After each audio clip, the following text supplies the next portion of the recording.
Hey guys, it's Armenis here. In today's video, I'm going to be talking to you about why you shouldn't be using AliExpress to dropship your products in 2021. AliExpress is the most spoken about dropshipping supplier, but it's actually probably not going to be your best option for most of you.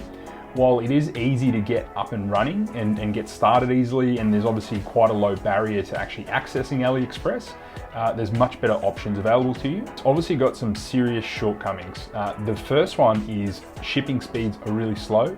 That got made even worse with COVID-19, where a lot of the shipping options like ePacket that used to be there stopped because there was no longer any space on the planes to go to America and all other countries. And obviously ePacket works by when a carrier has excess space, they're able to sell that off really cheap to people that are to freight companies that are shipping our products.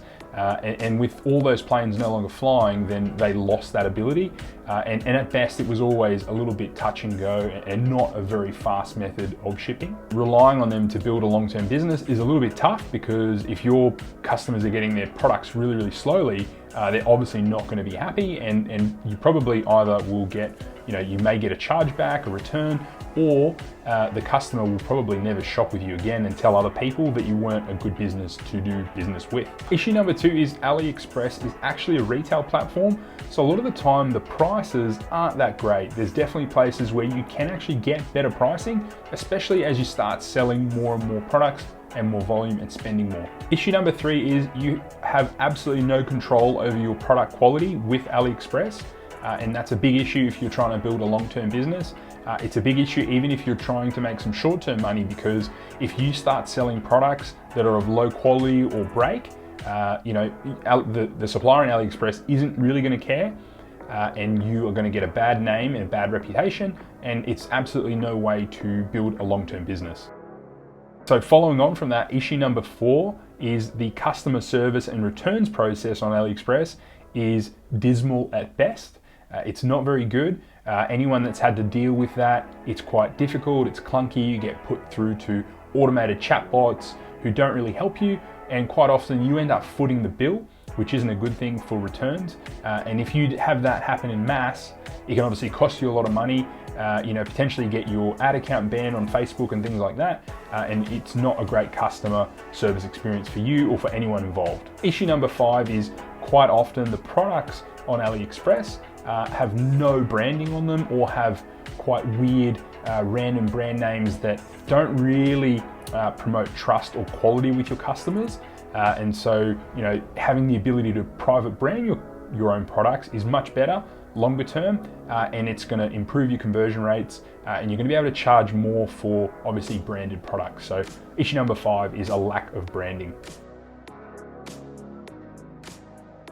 So as you can see, while dropshipping from AliExpress might be easy and convenient, there are a lot of downfalls. And what I'm going to do in this next section of the video is actually talk you through some options you have outside of AliExpress. My recommendation for beginners is, if you have never dropshipped before or run an online store, is yes, use AliExpress to test out the process, test out some different products, and just get a feel for how Shopify works, how customer service, and how the whole e-commerce business works. It's perfectly fine to get there and get started, but once you have got a good feel for it and want to progress, I'm going to take you through some options that are available to you to take your store to the next level. As you get more confident and want to move away from AliExpress, you can try using dropshipping agents based in China. So you can find these in quite a variety of ways. So one way is to actually go into big e-commerce Facebook groups and make a post. Obviously not the best way, but you can definitely start finding and start some conversations. A lot of this is going to involve you having conversations with people, getting samples from them, and seeing if what they sell is good. You might even want to give them a trial. So you might just place a few orders with them, send them through to your customers, and if these guys do a good job, then you can start using them. Other ways you can find them are things like Alibaba. You can find suppliers there, and a whole other range of websites. If you do want more information on this, I do have other videos on the channel that go through this topic on how to find dropshipping agents. So the second option is there's a ton of apps within Shopify where you can actually just click add the app, install that app on your Shopify store. They give you access to a bunch of different products that you can start importing quickly into your store and start selling, and they often have much quicker shipping times as well. The next one is one of my favorites, and that's local dropshipping supplies. So for me, being in Australia, that would be sourcing local dropshipping supplies within Australia. So these would be Australian wholesalers or dropshipping companies who allow you to dropship. Now, while that might seem hard to find, it's actually not. It's as simple as jumping on Google and start typing, dropshipping supplies Australia, dropshipping supplies of cameras Australia, whatever you're selling, just start typing things like that in Google. Or you can actually start finding brands, and if you know a brand name, you can then find the supplier, start that relationship, start speaking to them, and build on that, and eventually you might be able to convince them to dropship the products. Now, while a lot of people don't like to dropship, it is becoming far more popular because COVID has accelerated online uptake, and a lot of these people that sell these products want to move away from things like Amazon, and some of them even, they just don't know how to market their products. They've got lots of good products, they don't know how to market them. So that's your next option. The next one, which is similar, is wholesalers that are based in your country. Contacting wholesalers who don't drop ship and convincing them is another avenue. While it is a little bit harder, again, if you put in the time, you may be able to convince them to dropship products. The last one, and obviously the most advanced one, is to develop your own brand of products and ship them probably via either pallet, box, or a whole container into your home country or wherever you're shipping them using a third-party logistics provider.